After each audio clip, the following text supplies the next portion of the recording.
여러분은 화장이 고인이 천국에 갈 수 없게 만든다고 생각해 본 적이 있나요? 많은 기독교인들이 성경이 무엇을 말하는지 제대로 이해하지 않고 결정을 내리며 그로 인해 구원이 위험에 처할 수 있습니다. 이번 영상에서는 화장에 대해 여러분이 아마 들어본 적 없는 5가지 놀라운 성경의 계시를 살펴보겠습니다. 이 포인트들은 여러분이 이 민감한 주제에 대해 어떻게 생각하는지를 바꿀 것입니다. 끝으로 여러분은 더 명확하고 믿음에 기반을 둔 이해를 통해 자신과 기독교적인 삶의 길에 맞는 결정을 내릴 수 있게 될 것입니다. 결국 하나님의 말씀은 이 행위를 허용하는가 금하는가 그것을 알아보겠습니다. 먼저 성경이 화장에 대해 무엇을 가르치는지 말할 때 많은 질문들이 생기고 특히 전통적인 매장 대신 화장을 하는 것에 대해 걱정하는 사람들이 많습니다. 대부분의 사람들은 매장이 하나님이 승인한 유일한 방법이라고 생각합니다. 하지만 성경을 면밀히 살펴보면 우리가 다음에서 살펴볼 흥미로운 사실을 발견하게 됩니다. 매장하는 방법은 실제로 성경에서 가장 일반적이고 주로 나타나는 방법입니다. 그 예로 예수님의 매장을 들 수 있습니다. 마태복음 27장 59절과 60절에서 우리는 예수님의 제자였던 아리마대의 요셉이 예수님이 십자가에 달린 후 예수님의 몸을 받아 깨끗한 수건에 싸서 새 무덤에 묻었다고 읽을 수 있습니다. 따라서 매장은 몸을 돌보는 방법으로 가장 자주 언급됩니다. 그러나 이것이 성경이 화장에 대해 절대적으로 하지 말라고 말하는 것은 아닙니다. 성경에서 언급되는 다른 문화들, 예를 들어 이집트인이나 로마인들의 경우 화장은 실제로 존재하는 관행이었지만 이스라엘 사람들 사이에서는 흔치 않았습니다. 예를 들어 사무엘상 31장에서는 사울 왕이 죽은 후 그의 아들들의 시체가 화장된 이야기가 나옵니다. 이스라엘의 용사들이 사울과 그의 아들들의 시체를 발견했을 때 그들은 사울의 시체를 불태운 후 그 뼈를 자갈 나무 아래에 묻었습니다. 사무엘상 31:13. 하지만 이 행동은 성경에서 잘못되거나 비난받을 일로 다뤄지지 않고 오히려 큰 비극과 불명예 속에서 시체를 보호하기 위한 실용적인 조치로 간주됩니다. 또 하나 흥미로운 점은 성경이 화장이 죄라고 명시하거나 반드시 피해야 한다고 주장하지 않는다는 것입니다. 대신 성경의 초점은 더 넓은 원칙들에 있습니다. 성경은 우리의 몸이 성령의 성전이라고 가르치고 고린도전서 6:1-9 이슈 죽음을 다룰 때 우리는 하나님을 존경하고 부활에 대한 믿음을 반영하는 방식으로 행동해야 한다고 말합니다.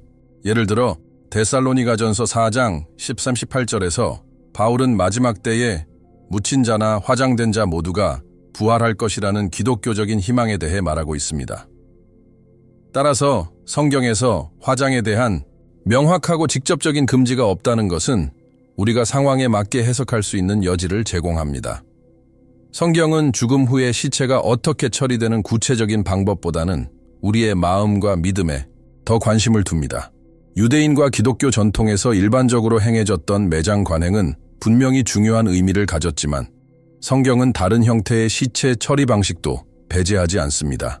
죽음과 그것에 따르는 의식을 다룰 때 가장 중요한 점은 하나님께서 우리가 삶에서 그분과의 관계를 얼마나 진지하게 지키고 있는지, 그리고 그분의 영원한 생명의 약속에 대한 우리의 희망이 얼마나 확고한지입니다. 따라서 화장은 성경에서 금지된 행위가 아닙니다. 화장은 개인적인 선택으로 문화적 환경과 개인의 상황에 따라 영향을 받을 수 있으며 시체나 고인의 기억을 경시하지 않는 한 그 선택이 적절할 수 있습니다. 핵심적인 진리는 하나입니다. 성경은 기독교 신앙의 중심이 몸의 물리적 보존이 아니라 부활에 있다는 것을 가르칩니다. 성경에 따르면 진정 중요한 것은 하나님께서 우리가 죽은 후에도 몸을 부활시킬 능력을 가지고 있다는 것입니다. 고린도전서 15장 52절에서 바울은 부활에 대해 이렇게 말합니다. 순간 눈 깜짝할 사이에 마지막 나팔 소리와 함께 나팔이 울리면 죽은 자들이 썩지 않게 부활하고 우리도 변화될 것이다. 여기서 강조되는 것은 몸이 변화될 것이라는 점입니다. 신체의 보존이 아니라 몸의 영광스러운 변화가 중심입니다. 하나님은 현재의 몸 상태에 제한을 두지 않으시며 새로운 몸, 썩지 않는 영원한 몸을 주실 수 있습니다. 빌립보서 3장 21절에서 바울은 그리스도께서 우리의 비천한 몸을 변형시켜 그분의 영광의 몸과 같이 되게 하실 것이다 라고 말합니다. 여기서도 부활은 변형을 의미하며 현재 상태의 몸을 보존하는 것이 아니라 몸이 영광스럽게 변화된다는 점에 초점을 맞추고 있습니다. 이 변화는 하나님과 함께하는 영원한 삶을 위한 몸의 적응입니다. 데살로니가전서 4장 16, 17절에서 바울은 다시 말합니다. 그리스도 안에서 죽은 자들이 먼저 부활할 것이며 살아남은 우리도 구름 속에서 주를 맞이하기 위해 공중으로 끌려 올라갈 것입니다. 현재의 몸은 중요한 것이 아닙니다. 중요한 것은 부활의 희망과 신성한 변화를 믿는 것입니다. 따라서 죽음 후에 몸이 어떻게 처리되었는지, 매장되었든 화장되었든 부활의 약속에는 영향을 미치지 않습니다. 하나님은 어떤 상태의 몸이라도 부활시킬 수 있습니다. 그분이 약속하신 것은 영원한 생명을 위한 몸의 변화입니다. 중요한 것은 그리스도를 향한 우리의 믿음과 그분께서 마지막 날에 우리에게 영광스러운 몸을 주실 것이라는 확신입니다. 그렇다면 왜 교회 내에서 이 주제가 논의되는 것일까요? 그리고 이 상황에서 정말로 무엇을 해야 할까요? 계속하기 전에 이 영상이 마음에 드시면 좋아요 버튼을 눌러주시고 구독 버튼도 눌러서 앞으로 있을 다음 성경 공부를 놓치지 않도록 해주세요. 화장은 성경에서 일반적으로 행해지지 않는 관습이지만 몇 가지 특정한 상황에서는 언급됩니다. 이러한 예시들을 다룰 때는 신중하게 접근해야 하며 성급한 판단을 피하는 것이 중요합니다. 왜냐하면 화장은 특정 역사적, 문화적 맥락에 따라 부정적인 의미로 여겨지지 않았음을 보여주기 때문입니다. 한 예로 사울과 그의 아들들이 블레셋과의 전투에서 사망한 경우가 있습니다. 사무엘상 31장에서 사울이 죽은 후 그의 시체는 야베스 길르앗 사람들에 의해 불태워졌습니다. 12절에서는 야베스 길르앗의 용사들이 사울과 그의 아들들의 시체를 가져다가 불태운 뒤 그 뼈를 야베스에 있는 떡갈나무 아래에 묻었다고 기록하고 있습니다. 이는 군사적 패배의 상황에서 죽은 자들의 시체가 모욕당하거나 수치스러움을 당할 위험에 처했을 때 일어난 일입니다. 이 예시는 화장이 일반적인 관행이 아닌 특정한 상황에 대한 실용적인 대응이었음을 보여줍니다. 죽은 자들의 시체가 적의 조롱과 모욕에 노출될 위험에 처했을 때 화장은 남은 것을 보호하고 수치나 훼손을 방지하는 방법이었습니다. 이 경우 화장은 특정한 의식에 기반한 결단이라기보다는 존경과 존엄성을 지키기 위한 조치였다고 볼 수 있습니다. 또 다른 예로는 사무엘하 23장 9수 10절에서 다윗의 용사 중 한 명인 엘르아살의 이야기가 나옵니다. 그는 싸움에서 끝까지 용감하게 싸우다 죽음을 맞이한 인물입니다. 이 구절에서는 화장에 대한 직접적인 언급은 없지만 죽은 자에 대한 존경과 존중의 개념이 드러나 있습니다. 이는 특정한 매장 방법과는 관계없이 죽은 자에 대한 예우와 존경을 중시했다는 점을 보여줍니다. 문화적 맥락을 살펴보면 화장은 이스라엘 사람들 사이에서 흔히 행해지던 방법은 아니었지만 이집트인과 로마인들 같은 이웃 문화에서는 자주 사용되었습니다. 고대에는 죽은 자를 다루는 방법이 문화마다 크게 달랐고 매장이나 화장의 선택은 종종 실용적이고 문화적인 상황에 따라 달라졌으며 반드시 종교적인 금지에서 비롯된 것이 아니었습니다. 따라서 이러한 역사적 예시들을 분석해보면 성경 속에서 화장은 특정한 상황에서 도덕적으로 잘못되거나 혐오스러운 관습으로 여겨지지 않았다는 결론을 내릴 수 있습니다. 화장 여부는 위급한 상황에서, 예를 들어 전쟁 중이나 위기 상황에서 죽은 자를 존중하는 데 필요한 방식에 더 가까웠습니다. 이는 종교적인 규범이라기보다는 상황에 맞는 실용적인 대응으로 볼 수 있습니다. 결국 성경은 특정한 상황에서 화장을 예시로 들고 있지만 이 경우 화장은 하나님에 대한 모욕으로 간주되지 않았습니다. 오히려 그것은 고난과 어려움 속에서 신체의 디그니티를 지키기 위한 응답이었습니다. 이를 통해 우리는 화장이 절대로 금지되는 행위가 아니라 특정 맥락에서 상황에 따라 달라질 수 있는 문제임을 이해할 수 있습니다. 네 번째로 다루어야 할 점은 사랑하는 사람의 이별에 있어 중요한 것은 선택한 방법이 무엇이든 시체를 다루는 존경과 존엄성이라는 것입니다. 성경은 죽은 자를 대하는 방식이 그 사람에 대한 우리의 존경과 사랑을 반영해야 한다고 가르칩니다. 그리고 그것이 반드시 어떤 방식으로 시체를 처리하는지, 즉 매장이나 화장 방법에 의존하는 것은 아니라는 점을 보여줍니다. 성경에서는 죽은 자의 시체를 존경과 돌봄으로 대하는 여러 예시들이 나타나는데, 이는 고인의 기억과 그가 나타내는 의미를 기리기 위한 방법이었습니다. 그 중에서 모세의 경우를 살펴보겠습니다. 모세의 죽음은 신명기 34장에 기록되어 있습니다. 5절에서는 모세 여호와의 종이 그곳 모압 땅에서 여호와의 명령을 따라 죽었다고 말하고 있습니다. 그런데 흥미로운 점은 하나님께서 모세의 시체를 직접 매장하셨다는 것입니다. 6절에는 하나님께서 그를 묻으셨으나 그의 묻힌 곳은 아무도 알지 못했다라고 기록되어 있습니다. 이는 하나님께서 모세의 시체를 매우 존중하셨음을 보여주며 고인의 존엄성이 묻히는 방법과는 관계없이 그 시체를 대하는 신중함과 경의를 통해 표현되었다는 점을 알 수 있습니다. 또 다른 중요한 예는 바로 예수 그리스도의 경우입니다. 예수님이 십자가에 달리신 후 마태복음 27장 50-60절에서는 아리마대의 요셉이라는 예수님의 제자가 예수님의 시체를 십자가에서 내리고 깨끗한 수건에 싸서 새 무덤에 묻었다고 기록하고 있습니다. 하나님의 아들이셨던 예수님이시지만 그분의 시체도 매우 존중받으며 깨끗한 수건에 쌓여 새로운 무덤에 안치되었습니다. 그분의 죽음이 매우 참혹했음에도 불구하고 예수님의 시체는 존엄하게 다뤄졌습니다. 이 예시들은 분명히 성경에서 중요한 가르침을 제공합니다.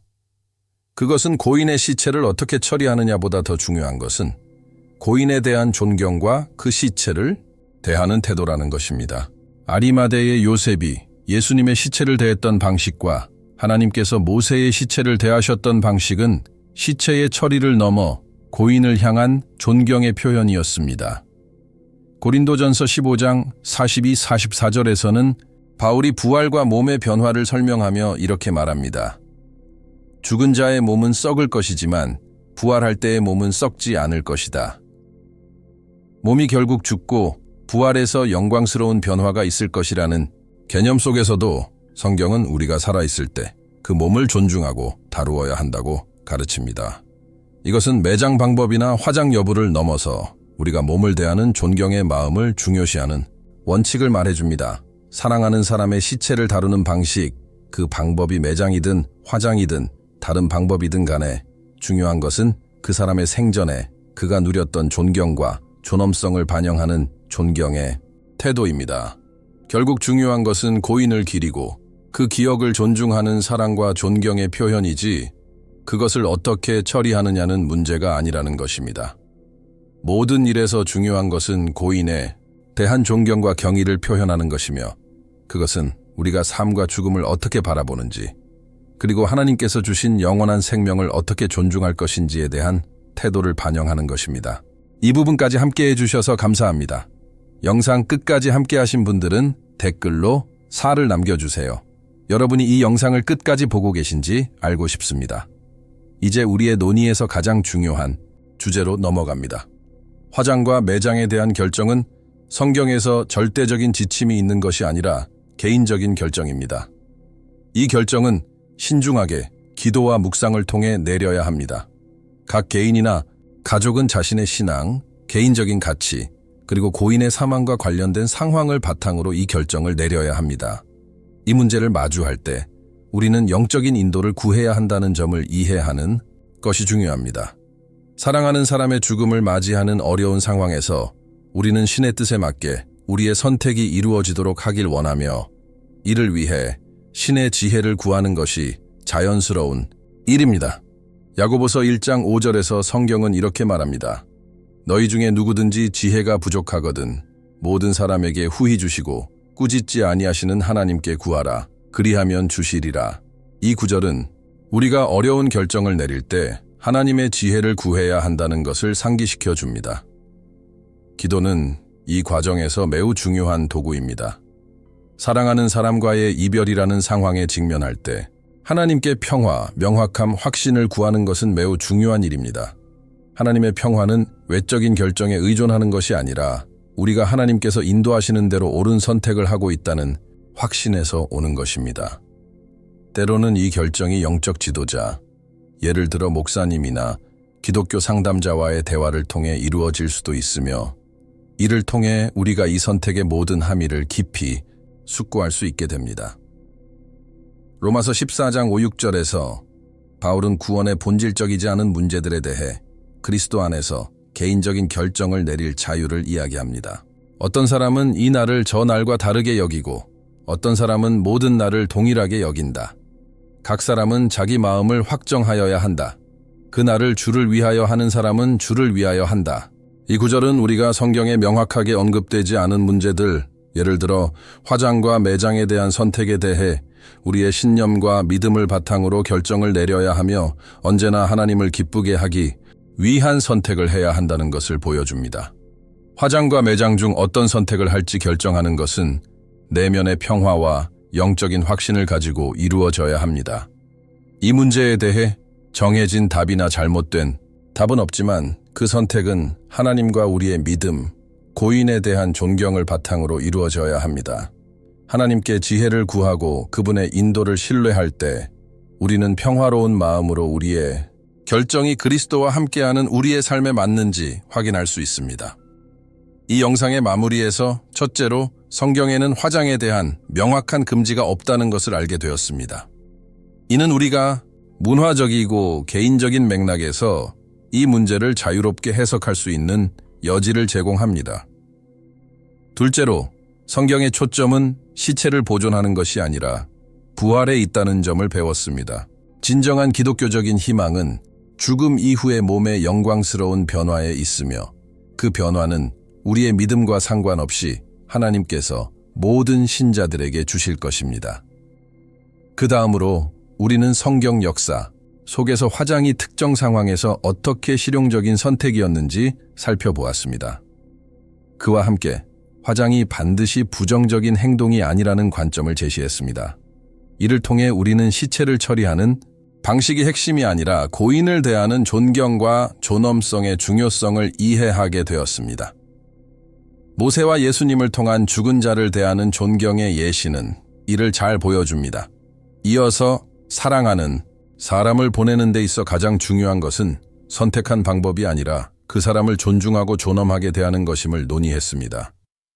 성경은 고인에 대한 존경과 사랑이 무엇보다 중요하다고 가르칩니다. 마지막으로 화장과 매장에 대한 결정은 개인적인 선택이며 이를 내릴 때는 기도와 지혜, 그리고 평화를 통해 하나님의 인도를 구하는 것이 중요하다고 이야기했습니다. 우리는 하나님께서 우리를 이끌어 주신다는 확신을 가지고 이 결정을 내릴 수 있어야 합니다. 진정한 기독교의 믿음은 우리가 어떻게 이 세상의 몸을 대하는지에 있지 않고 그리스도 안에서 주어진 영원한 생명의 약속에 있다는 점을 기억합시다. 우리의 진정한 희망은 부활에 있습니다. 이와 같은 문제를 마주할 때 우리의 평화는 결국 우리가 어떻게 몸을 처리하든 하나님께서 우리를 변형시키고 부활시키실 것이라는 확신에서 옵니다. 마지막으로 여기까지 함께 해주셔서 정말 감사드립니다. 이 내용이 여러분에게 의미가 있었거나 궁금한 점이 남았다면 댓글로 남겨주세요. 또한 이 영상을 통해 도움이 될 수 있는 사람들과 공유해주세요. 함께 이 주제에 대해 더 많은 빛을 퍼뜨릴 수 있기를 바랍니다. 채널 구독을 잊지 마시고 알림벨을 켜두셔서 앞으로의 영상들을 놓치지 않도록 해주세요. 함께 믿음과 지혜에서 성장해 나가길 바랍니다. 에이멘!